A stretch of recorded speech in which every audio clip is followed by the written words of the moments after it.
Hello everyone, আমি উর্মি। যেমনটা তোমরা জানো, আমি স্টার্ট করেছি স্যান্ডউইচ কুইন নামে ক্লাউড কিচেন আমার ঘর থেকেই। তো আজকে ব্রেকফাস্টের অর্ডার ছিল 4টে স্যান্ডউইচের অর্ডার। 3টে চিকেন চিজ স্যান্ডউইচ আর একটা হলো পনির চিজ স্যান্ডউইচ। হ্যাঁ, তোমরা ভাবছো প্রথমে 5টা কেন বললাম? ওই 5 নম্বরটা ওনারই অর্ডার ছিল। যখন 4টে স্যান্ডউইচ আমি ওনাকে ডেলিভারি করতে গেলাম, তখন উনি জানান যে উনি পেঁয়াজ খান না। তো উনি আমাকে বলতে সেটা ভুলে গেছেন। অনেকেই এখন ভেজ স্যান্ডউইচ নেয়, তখন পেঁয়াজটাও খায়। তো যথারীতি আমি পেঁয়াজ দিয়েই পনিরটা বানিয়েছিলাম। তো ডেলিভারির সময় উনি জানান যে উনি আজকে পেঁয়াজ খাবেন না। তখন উনি আমাকে বলেন যে পেঁয়াজ ছাড়া পনির চিজ স্যান্ডউইচ করে দেওয়ার জন্য। তখনই তাড়াতাড়ি ঘরে এসে আবার পেঁয়াজ ছাড়া ওনাকে পনির চিজ স্যান্ডউইচ তৈরি করে দিলাম।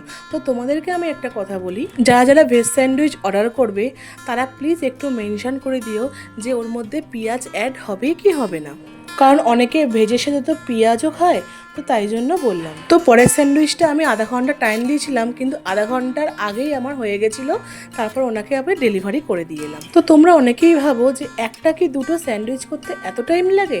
হ্যাঁ, সত্যি এত টাইম লাগে। স্যান্ডউইচের মধ্যে যে পুরটা, এত টেস্টি টেস্টি যে পুরটা, সেটা তৈরি করতেই অনেকটা টাইম লেগে যায়। কারণ যখন অর্ডার আসে তখনই আমি পুরটা তৈরি করে দিই, আগে থেকে আমি তৈরি করে রাখি না।